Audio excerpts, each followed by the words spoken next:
Halo, kembali lagi dengan saya di sini dan kali ini kita akan mereview Poco M5. Yaitu tentang bagaimana pengalaman saya menggunakan HP ini di awal tahun 2025 ini. Secara HP ini tuh sudah dirilis dari tanggal 8 November tahun 2022 lalu. Pada awal perilisannya dulu HP ini berada di Android 12 dengan MIUI versi yang ke-13 dan itu unit resmi Indonesia dan tulisan dibuat di Indonesia. Pada awal perilisannya dulu, HP ini banyak digemari oleh masyarakat, terutama oleh kaula muda yang mana mereka itu banyak tahu tentang jeroan HP. Secara HP ini tuh menggunakan chipset Helio G99, dan pada masanya HP ini tuh termasuk smartphone dengan chipset Helio G99 termurah. Lalu untuk unit yang saya pegang ini adalah Poco M5 versi internal 128GB, yang mana saat ini dia sudah mendapatkan update HyperOS versi yang pertama dan Android 14. Lalu selanjutnya untuk feel ketika digenggam, HP ini tuh memiliki tekstur ala-ala kulit jeruk di sebagian casing belakangnya. Namun pada bagian atasnya HP ini menggunakan finishing glossy.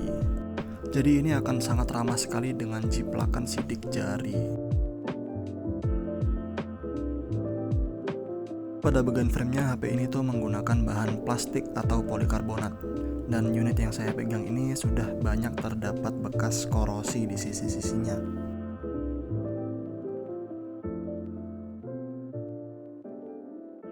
Seperti yang saya bilang di awal tadi, HP ini sudah mendapatkan update HyperOS versi yang pertama dengan versi Android yang ke-14.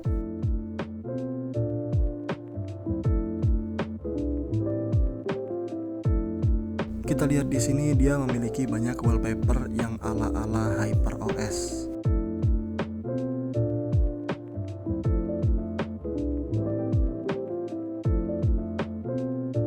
Lalu bagaimana untuk pengalaman scrolling di HP ini? Secara HP ini sudah mendukung refresh rate 90Hz. Namun sayangnya kita tidak diberi pilihan untuk mengatur refresh rate-nya dalam mode otomatis. Jadi smartphone-nya akan nge-push terus ke refresh rate 90Hz meskipun ketika tidak dibutuhkan. Jadi ini akan membuat baterai smartphone akan sedikit lebih terkuras.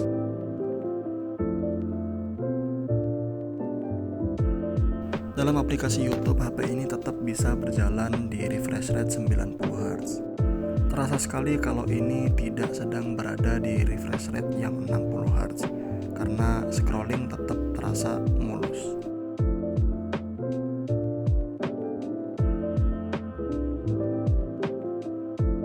Kurangnya adalah HP ini tidak memiliki varian RAM 6GB. Termasuk unit yang saya pegang ini dia menggunakan versi RAM 4GB.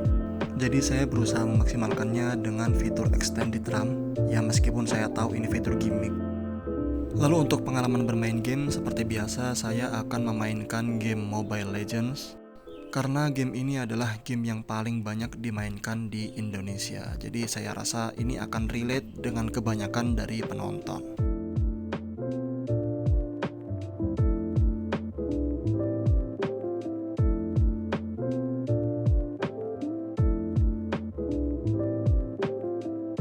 Lalu untuk settingan dari gamenya, HP ini membuka refresh rate super atau 90Hz, dan saya akan nge-push HP ini ke settingan rata kanan, refresh rate super dan grafiknya ultra.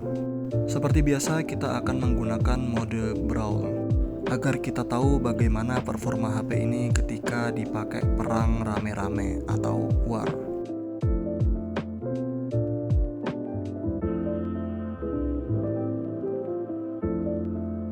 Jika ingin menang dalam mode ini, biasakan untuk menunggu rekan-rekan kita untuk memilih hero-nya terlebih dahulu. Baru kita pilih hero kita, agar kita bisa membentuk tim yang balance atau seimbang dalam serangan dan bertahannya.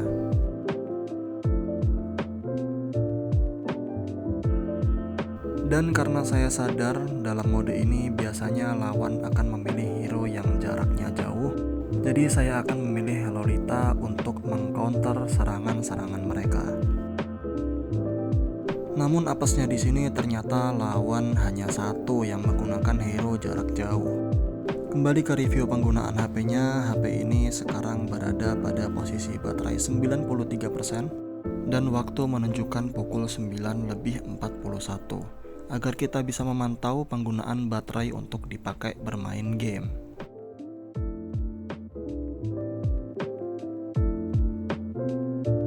Sayangnya HP ini belum memiliki stereo speaker. Meskipun keluaran suara yang diberikan itu terasa lantang sekali, namun tetap saja ini adalah mono speaker. Jadi pengalaman ketika dipakai itu terasa kurang seimbang antara kanan dan kirinya. Terutama ketika dipakai dengan orientasi miring seperti ini. Otomatis keluaran suara yang didengarkan dari telinga kanan akan terasa lebih dominan daripada suara yang didengarkan oleh telinga kiri. Namun saya mohon maaf sekali karena belum bisa menampilkan speakernya dengan real time karena saya sendiri belum memiliki ruangan yang kedap suara. Jadi di sini saya akan menceritakan saja bagaimana pengalaman saya menggunakan speaker dari Poco M5 ini. Karena daripada memaksakan diri untuk merekam review ini secara langsung, namun di dalamnya malah terdapat banyak suara yang bising, sehingga nanti membuat penonton kurang nyaman ketika mendengarnya. Jadi untuk sementara saya akan menggunakan cara yang seperti ini terlebih dahulu, sembari menunggu bagaimana perkembangan dari channel ini ke depannya. Ya, meskipun tadi prediksinya agak meleset karena lawan tidak ada yang menggunakan hero jarak jauh, namun ternyata kali ini kita masih diberi kemenangan.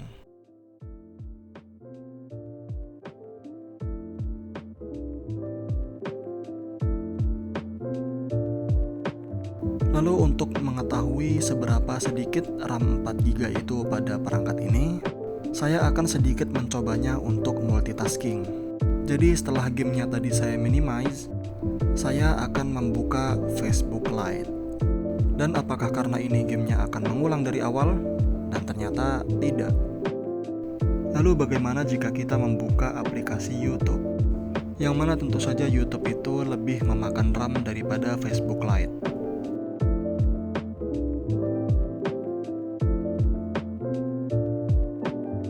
Dan ternyata gamenya mengulang dari awal lagi. Bisa dilihat betapa sedikitnya RAM 4GB itu. Lalu selanjutnya kita akan membahas kameranya. Jadi smartphone ini hanya memiliki satu kamera yang benar-benar bisa dipakai. Ya meskipun ada lagi yang namanya satu lensa makro, tapi itu sangat jarang sekali untuk dipakai. Dan seperti inilah mode-mode yang diberikan. Pada opsi lainnya bisa dibaca sendiri. Lalu pada mode-mode yang lain ada mode malam hari, mode portrait, foto, video, dokumen, dan tentu saja mode pro. Kemudian pada resolusi maksimalnya dalam mode video, HP ini hanya mendukung sampai resolusi 1080p 30fps. Lalu dalam mode pro-nya, HP ini bisa memberi shutter speed sampai dengan 30 detik. Dengan durasi yang selama ini tentunya akan sangat berguna sekali ketika dipakai untuk mengambil gambar mode long exposure. Namun yang perlu dicatat, HP ini tidak memiliki sistem stabilizer. Jadi dalam pengambilan gambar dengan mode long exposure akan sangat membutuhkan yang namanya tripod. Dan tentunya HP ini juga memiliki fitur HDR yang bisa diaktifkan dalam mode otomatis juga. Selanjutnya untuk hasil foto dan video dari Poco M5 ini bisa dilihat dalam tayangan berikut ini.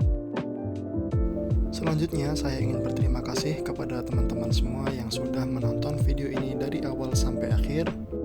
Jangan lupa untuk tekan tombol like pada video ini dan tekan tombol subscribe pada channel ini untuk terus mendapatkan notifikasi dari video baru di channel ini. Karena channel ini akan terus membahas smartphone bekas yang kami dapatkan dari marketplace. Cukup sekian dari saya dan terima kasih.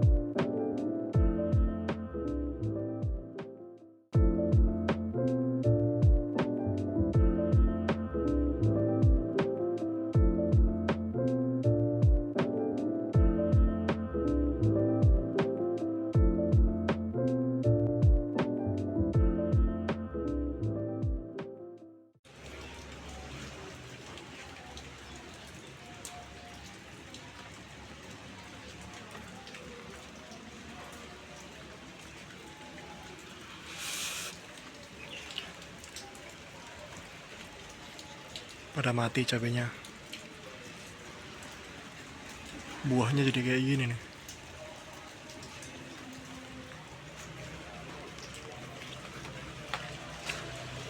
Tes stabilisasinya.